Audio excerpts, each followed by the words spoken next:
So yun, good day nga sa inyo mga kalpa, no? And turo ko sa inyo kung paano gumagawa ng top load carrier pang tricycle. Tol, anong size yan, Tol? 7/8. Tapos yung degree niya 19, no? Ayan, si Tol Steve yung gumagawa. Kailangan konsa, no? Oo, naka-degree talaga. Bali, kailangan nyo rin ng bala dyan. So dito, nagmarka dito. Bali, dyan magbe-bend. Bali, anong sukat yan, Tol? 20 cm, no? Inches. Ayan, sipat kilatis.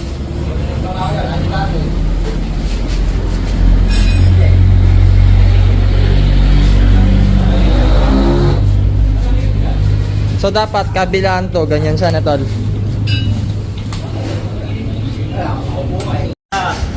Ayan, sinisipat dito, kailangan pantay na pantay siya. So yan, ito naman yung isa. Tapos magdudugtong na lang din dun, no?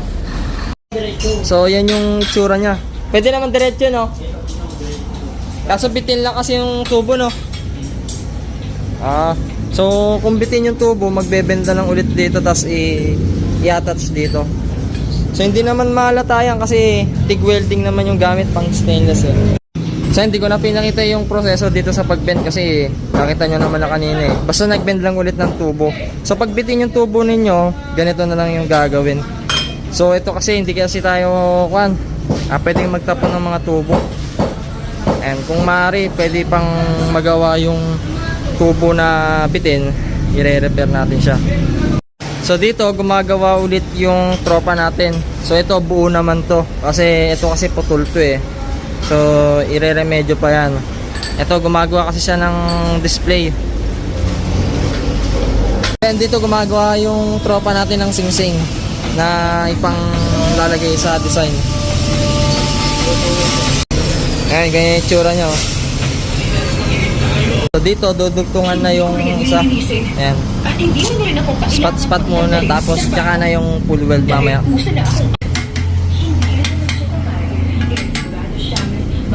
Siyempre kailangan ng gato para may pantay siya. Bakit kaya ganun? Kung sino pa ako sungit at mas... naman. Bago tumalikod. Pero dinabol siya ulit na wala. So yan, nagbe-bend na rin para dun sa ipa-partner dun. Yan na yung pang taas, Tol. Dali-dali namang pinagpapangina ang pinagpito. Ay naroon si Aling Corazon kapusakan sa lalaki pamilyan. Nakakabayan ng upa. Lalagay lang ng tanda rito. Nagpapaabog sagot. Yan, i-bend ulit yan.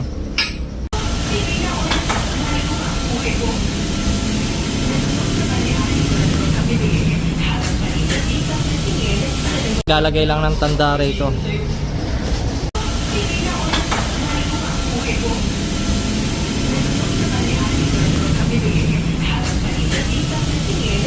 And then dito i-bend na yung pakurpada. Tapos i-align na po siya. I-assemble na natin.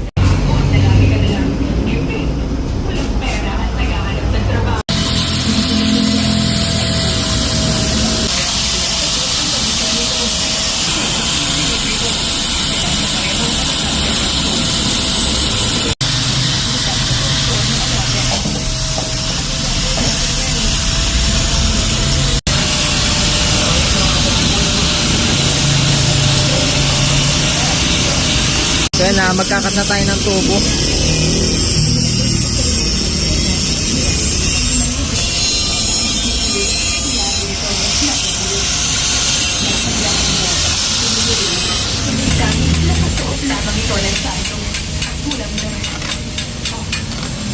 Bali, apit na piraso na, Tol. Upo na rin sa maliit na stool. Ayan na, pinupull weld na po rito. Pero kung meron pong chismis, Will and si Yan. Nakasanayan na niyang makipagkulitan dito tuwing umaga. Yan, baka mamaya marinig ka ni Sir. Baka crush ka ni Sir. Yan yan. Tumawa si Yan Yan habang nagtatakip ng bibig. Pagtrabaho ka na. Wala ka na namang tinatawag. Freya, kung halimbawa lang So, Lotus pala yung gamit na TIG welding dito. lang at kilig na kilig. Ayan, kaya mas maganda pagka TIG welding yung may argon. Tray na may laman pa rin Ganito yung kape. pagkakaweld, oh. Mas matibay. Sige na. Kaysa dun sa arc Babalik ako welding. sa labas. So yan, dito nililihan na ng kasama natin.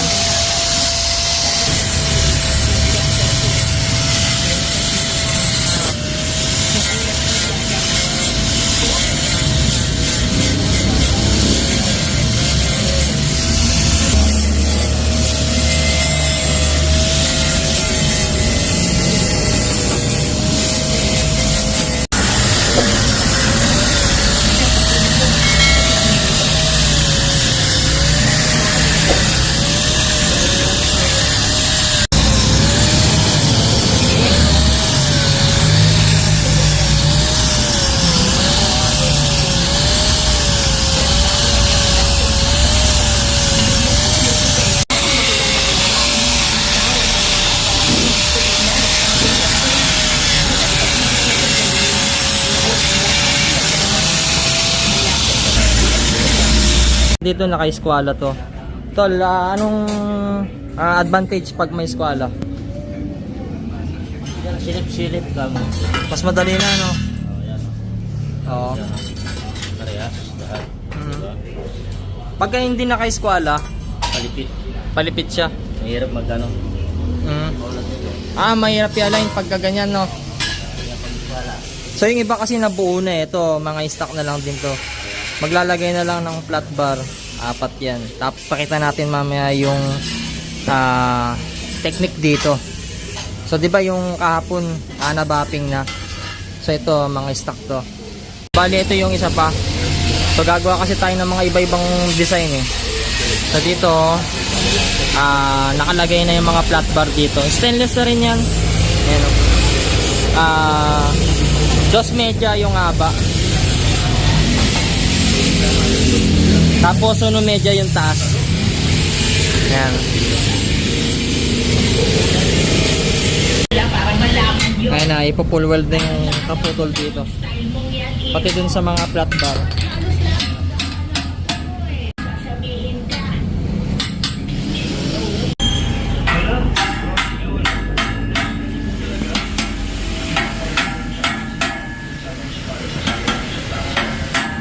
Ito ng malaki, sabay yung nilisan sa matanda na may pagtingin na binata sa ako nito. Masaya naman ang matanda. Dahil alam niyang mabuting tao naman ang binata. At hindi ito gagawin. Kasi bigote. Kasama si Vince. Wala naglalakas sa loob na lumapit sa akin. Kahit sinilabot sa kanya. Parang tatay kasi ang dating ng kaibigan ko yun eh. Kahit ang totoo eh, lalaki niya ang gusto. Abay, totoo eh. Lola, ngunit wala siyang magagawa dahil sinasakap. Matagal na palang may lihim na pagtingin para sa kanya ang binata. Ngunit hindi niya. Ay, sana all na lang talaga doon yan.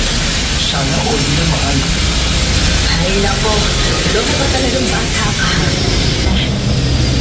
Mas pinili ni Aling Training na magnegosyo na lang.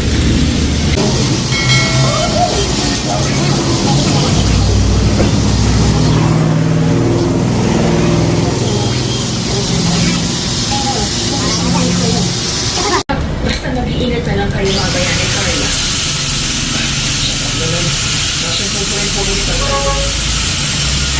Good luck ha. Alam ko, hindi ka Sa inyong pagka full weld, pagka TIG welding yung gamit ninyo. sa bawat So syempre lilinisin pa yan. 'Di ba? Ayos, panalo. Mamaya pakita ko sa inyo yung full process ulit ng pag-cleaning. Ayan, pag-lia, pag-bapping, pag-scotch bright. Mabilis na ako. Ito pang Shopee to eh. Mag-iingat Kaya dapat pulido yung pagkakagawa, 'di ba? So dito pala hindi na pala lilinisin ng lia, rekta bapping na siya. Ayan.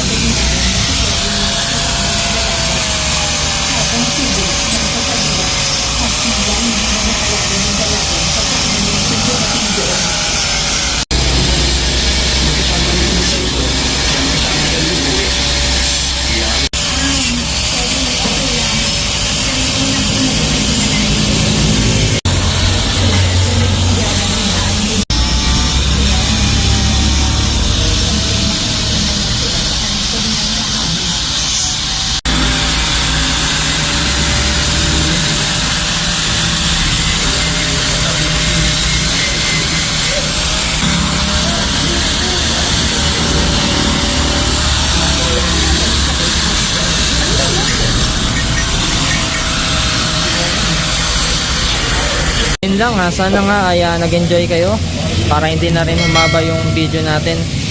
So ganyan po gumawa ng top load carrier na pang tricycle.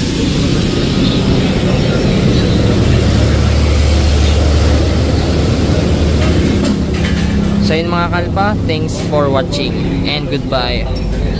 And I'll go